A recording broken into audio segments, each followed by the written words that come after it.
හිරිපොද වැස්සට ආදරය කරන ඔයාලව ගොඩාක් ආදරෙන් පිළිගැනීමට කැමැත්තක් තිබෙනවා. ඔයා දන්නවද? ඔෆිස් එකට ඇවිල්ලා අර ආත්මික දරුව පහර ගන්න උදව් කරපු ගෑනු කෙනා තිදැස්ස මුණ ගැහෙන්නට ඉඩ කඩක් තිබෙනවා. ඉතින් මේ වගේ මොන වගේ හේතුවක් නිසාද මේ වෙලාවේදී ඒ විදියට මේ තිදැස්ස මුණ ගැහෙන්නේ? අපි අද ඒ ගැන තමයි මතක් කරන්නේ. ඉතින් වීඩියෝ එකට යන්න කලින් මතක් කරනවා. ඒ තමයි මේ වගේ වීඩියෝස් දිනපතාම බලන්න. ඔයා කැමැත්තක් වගේම උනන්දුවකුත් තියාගන්න කෙනෙක් නම් ඔයාට පුළුවන්කම තියෙනවා මගේ channel එක subscribe කරලා මාත් එක්ක එකතු වෙන්න.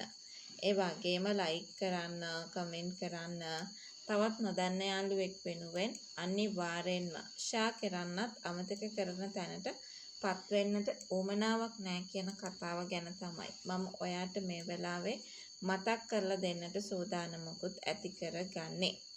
මම තව දෙයක් ඔයාට මේ වෙලාවේ මතක් කරන්නට ඉඩක් කඩක් තියාගෙන ඉන්නවා. මේක විශ්වාසයෙන් යුක්තව අපිට කතා කරගන්න පුළුවන් දෙයක් විදියට තමයි මම මේ වෙලාවේ ඔයාව දැනුවත් කරන්නට සූදානමකුත් ඇති කරගෙන ඉන්නේ කියන දේ ගැන තමයි අද අපි මේ වෙලාවේ ඔයාව දැනුවත් කරමින් කතා කරන්නට බලාපොරොත්තුවකුත් තියාගෙන ඉන්නේ.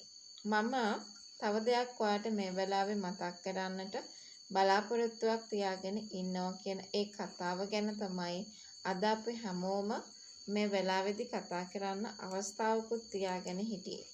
මම මෙහෙම දෙයක් ඔයාට අනිවාර්යෙන්ම මතක් කරන්නට බලාපොරොත්තුවක් තියාගෙන ඉන්නවා. ඒක අපි විශේෂම දෙයක් විදියට ඔයත් එක්ක එකතු වෙලා කතා කරන්නට බලාපොරොත්තුවක් තියාගෙන ඉන්නවා කියලා.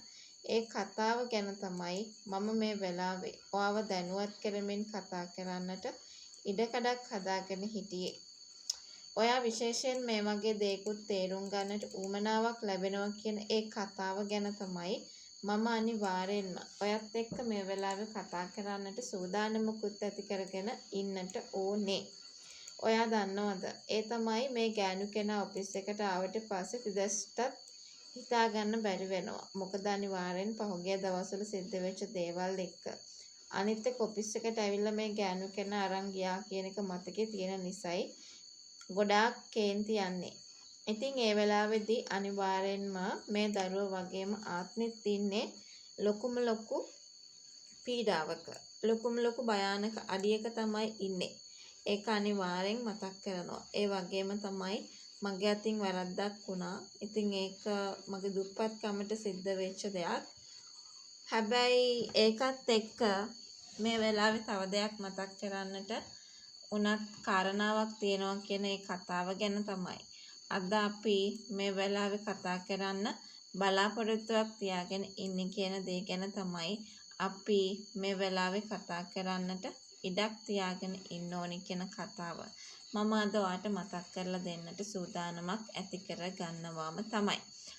තව දෙයක් මම මේ වෙලාවේ ඔයත් එක්ක කතා කරන්න සූදානමක් ඇති කරගෙන ඉන්නවා. ඒක විශේෂම දෙයක් විදියට අපි හැමෝටම මතක් කරන්නට ඉඩක් කඩක් ලැබෙනවා කියන ඒ කතාව ගැන තමයි අද මම මේ වෙලාවේදී ඔයාට මතක් කරන්නටත් සූදානම් වෙන්නේ. ඒ කියන්නේ මේ ගෑනු කෙනා කියන්නේ පුළුවන් නම් ඒ කට්ටියට උදව් කරන්න. මොකද ඒ කට්ටියගේ ජීවිත නැති වෙන්න තියෙන අවදානම ගොඩක් වැඩි. මොකද ඒ බොසා ඉන්නේ හෙන කේන්තියකින් කියන කතාව මතක් කරලා දෙයි.